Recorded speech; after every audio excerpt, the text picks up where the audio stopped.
మధ్యాహ్నం. నా పేరు రామగిరి శివప్రసాద్. నేను 9వ తరగతి చదువుతున్నాను. తెలంగాణ సాంఘిక సంక్షేమ గురుకుల బాలుర పాఠశాల బెల్లంపల్లిలో చదువుతున్నాను. అయితే నేను ఈరోజు అంబేద్కర్ గురించి మాట్లాడబోతున్నాను. ముందుగా అతని గురించి మాట్లాడే ముందు అతని జీవిత విశేషాల గురించి మాట్లాడుకుందాం. అతను 1891 ఏప్రిల్ 14న జన్మించారు. అయితే అతను చిన్నప్పటి నుంచి ఎన్నో వివక్షతలను ఎదిరించాడు. అతను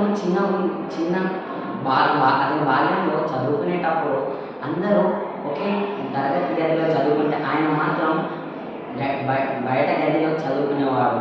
అయితే అందరూ ఒకటే జార్లో నీళ్ళు తాగుతుంటే అతను మాత్రం అలాగే చూస్తూ ఉండేవాడు.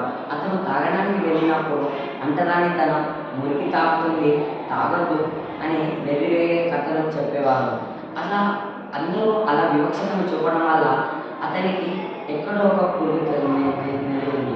అయితే అతను ఏమనుకున్నాడు, అసలు ఇవన్నీ ఏంటి, ఇవన్నీ ఎందుకు ఇలా జరుగుతున్నాయి, మేము ఎందుకు ఇన్ని వివక్షతలకు బాధపడుతున్నాం, అసలు మేము అందరిలాగా సమానంగా ఉండాలంటే ఏం చేయాలి అనుకున్నాడు.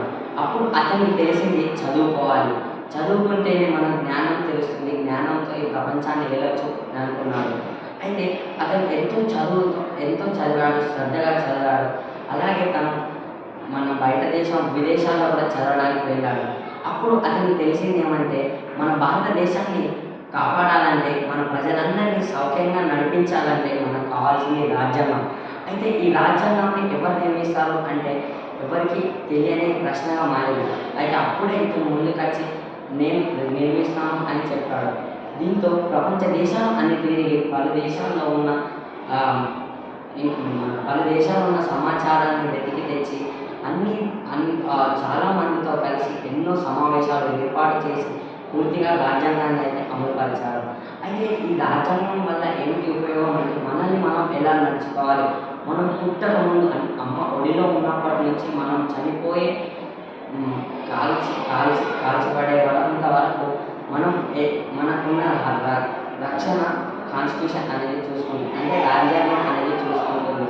దీంతో భారత ప్రజలందరిలో ఒక తెలియని ఆనందం, ఉద్వేగం అనేది వచ్చాయి. దీంతో అందరికీ శక్తి కల్పించినట్టు అయింది. అంబేద్కర్ 1927లో ఒక ఉద్యమం మొదలుపెట్టాడు. అదేంటంటే సవాల్ అనే చెరువులో నీళ్లు తాగడం నిషేధం, అంటే మన అంటరాని వాళ్ళకు మాత్రమే నిషేధం. సో ఇలా జరగడంతో అతను ఏమనుకున్నాడంటే, మహారాష్ట్ర, గుజరాత్ పలు ప్రాంతాల ప్రజల్ని అందరినీ ఒక 5,000 నుంచి 10,000 మంది ప్రజల్ని తీసుకువచ్చి అందరితో ఒకటేసారి నీళ్ళను స్వీకరించేందుకు ప్రయత్నం చేశారు. అయితే దీంతో అక్కడున్న బ్రహ్మచారులు కానీ వేరే వైశ్యులు కానీ వాళ్ళు వచ్చి, మీరు మా నీటిని మురికి చేశారంటూ వాళ్ళు ఎన్నో పూజలు పునస్కారాలు చేసి చివరికి మీరు తాకిన నీళ్ళు మాకు వద్దు అని అన్నాడు. అంతటితో ఈ ఉద్యమాలు ఆగలేదు, అలాగే జరుగుతూ ఉన్నాయి. సో వీటన్నిటినీ ఆపేయడానికే అంబేద్కర్ చూశాడు. తను మన భారతదేశంలో మొట్టమొదటి వ్యక్తి, ఎవరైతే విదేశాలకు వెళ్ళి చదివిన వారిలో మొట్టమొదటి వ్యక్తి. అయితే తన గురించి ఒకటి చెప్పాలంటే, తను ప్రపంచంలో అతిపెద్ద లైబ్రరీ అయిన లండన్ లైబ్రరీ, ఆ లైబ్రరీలో ఉన్న అన్ని పుస్తకాలను చదివిన వారిలో ముగ్గురులో అంబేద్కర్ ఒకడు. అయితే ఇది మనకు ఎన్నో గౌరవమైన విషయం. అయితే నేను ఇప్పుడు ఒక అంబేద్కర్ గురించి ఒక కవిత రాశాను. అతని జీవిత విశేషాలు ఎలా నడిచాయి, మన భారతదేశం కాలంలో అతను ఎలా తోడ్పడ్డాడు అనే దాని మీద ఒక కవిత రాశాను. అయితే అది ఇప్పుడు చెప్పబోతున్నాను.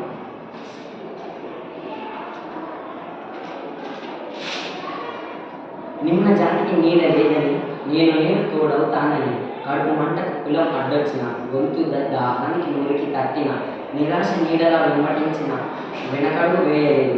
వెలుతురు లేకున్న పుట్టింట్లో కష్టాలు చాలనక, పై చదువులకు అత్తింట్లో ప్రయాణమైతే ఆడగూడ మొదలైతే, ఉన్న అంగుళం జాగల ఎలుక సోపతితో అలా దీపం అంటబెట్టి పుస్తకాల పలువులో బుర్రవాడిదనంగా మార్చి వివరించాడు విద్య విజయం.